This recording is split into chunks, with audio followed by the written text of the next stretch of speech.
Welcome back to another lesson, everybody, and we are talking about some people's favorite topic, alcohol. Now, this is an important lesson. Hopefully, most of you that have been through type 1 education will know alcohol's effects, but we're not just talking about what alcohol does to your glucose levels, we're also talking about practical strategies to manage the effects of it and different types of drinks that you might have, the effect of those on your glucose levels and what you can do to offset that so you have a much more pleasurable experience around any drinks you might have. This isn't a lecture about the pros and cons of alcohol and whether or not you should be drinking it or if it's good for your health and how much you should be having, because this is all about managing your type 1 diabetes. We all know that too many drinks is not good for us, so I'll park the lecture and just get onto the management side of things. So in terms of alcohol's effect on blood glucose levels in its purest form, alcohol actually reduces blood glucose levels. And the reason it does that is because the liver is what processes alcohol when we drink it. And your liver is also what releases glycogen from its stored format and releases glucose into the circulation to prop up your glucose levels. Now, the problem with the liver is, for all its goodness and for all its ingenuity, it can't multitask very well. So it cannot process alcohol and release glucose simultaneously. So it will do one or the other. And the problem is alcohol takes precedence over releasing glucose into the circulation. So when you drink alcohol, your body actually shuts off its glucose production and deals with the alcohol. And that will be dose dependent. So the more you drink, the longer it will shut off your internal glucose supply. So as you can probably guess, if you've got no internal glucose supply until the alcohol is being processed, you are at a big risk of a hypo. So actually, alcohol's effect is that it pushes down your glucose levels, and when we're talking about management of alcohol, usually we're more concerned about hypos rather than hypers. The other thing with alcohol is just the natural effects of being drunk and tipsy.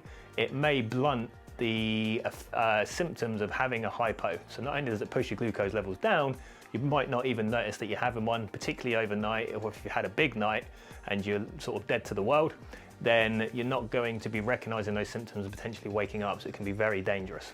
So the first piece of advice for alcohol, really simple. If you're having a few drinks, just have a carbohydrate containing snack after you've finished, which is usually the green light for the cheesy chips or the kebab, and people are usually quite happy about that. But being a dietitian, obviously I've got to get my healthy eating plug in there. I'd much rather you went home and had a couple of slices of toast. It's lower calorie, but I know we all do it at some times. So there are specific drinks though that are more likely push your glucose levels down. And that is, in fact, let's draw it out. So the ones that actually push, so your glucose levels will be more like this. They'll sort of gradually decline. It won't just be a complete drop as your liver switches off its production. So these are the non-carbohydrate containing drinks. So wine will be one of these. Obviously these are dry wines, not sweet wines. And the reason is all the carbohydrates and the sugars in wine has been fermented into the alcohol. So wines are actually very low carbohydrate. Any spirits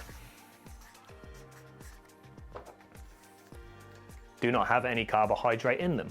So unless you're mixing these drinks with a carbohydrate containing drink, like sugary drinks, then they will not have any carbohydrate there. So if you're having it neat or you're having it with a zero or diet option, then the net effect is going to be like this, okay?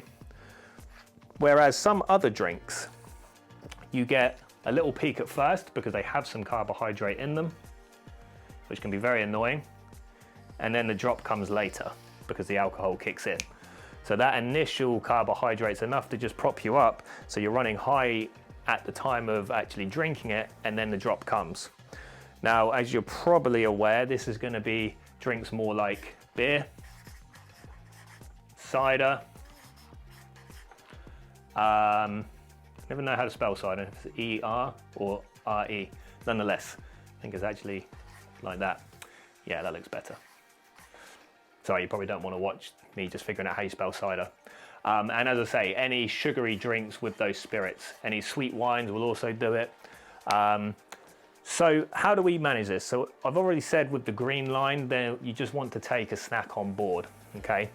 Now, with this one, with the carbohydrate containing drinks, obviously you don't want to be running high all night, but know that the drop might come later. So what I advise some patients is to just take a micro correction around here, particularly if you're having a few drinks. I wouldn't do this for just like 1 or 2 beers or ciders, but if you're going to have quite a few, you're going to get a rise because there's about 10 grams of carbohydrate per pint of beer. So if you had 5 pints, that's 50 grams of carbohydrate, which is basically a meal. So I might take, say, 2 units just to offset the rise, but know full well that I could be on for a hypo later. So it might be that you still have the snack around here just to offset that drop. The alternative is if it's already pushed you higher than usual, then you might actually have a bit of a safety net going into the evening, because obviously that snack that you're having is to provide that safety net. So you've had some carbohydrates in the beer, which has effectively created the snack that you wanted to have.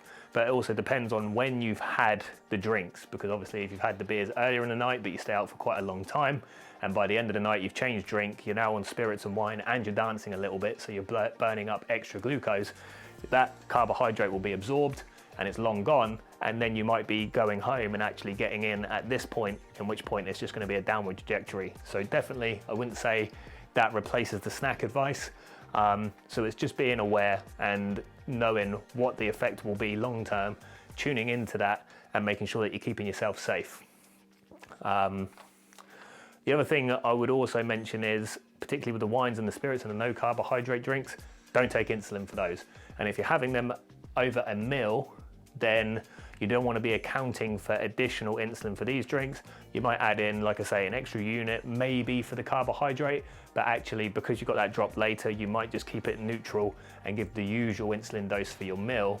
So you're covering the meal, but not the beers or the ciders or the drinks. And then hopefully that increase at the beginning will be compensated by the drop later. So again, it's very general advice. I appreciate that, but it's hard to know because everyone will have a different amount of drinks. They'll have them at different times of the day. They'll be out for different lengths of time, and then they'll do different activities when they're out. Some people will walk home, some people will dance, some people will jump in a cab. So it's very hard to get specific. So it's just about knowing the risks and keeping yourself safe. It's very hard if you've had a lot of drinks, but test the glucose as well as much as you can. If you only had a couple of drinks, then you'll probably be a bit more with it and you're better to test more frequently. But obviously, like I say, this relationship is dose dependent. The more drinks you have, the more likely this is to happen. If you have 1 beer of an evening or 1 wine, then it's unlikely to, see such a sudden drop. So just keep yourself safe, be aware of that. And if you do have any problems, you can go on my website and go to the contact me form. Just let me know, because I'll be happy to help out with this sort of stuff, because I think it's very important to keep people safe. Cool. Right, so we'll leave it there for alcohol, and we will see you in the next video.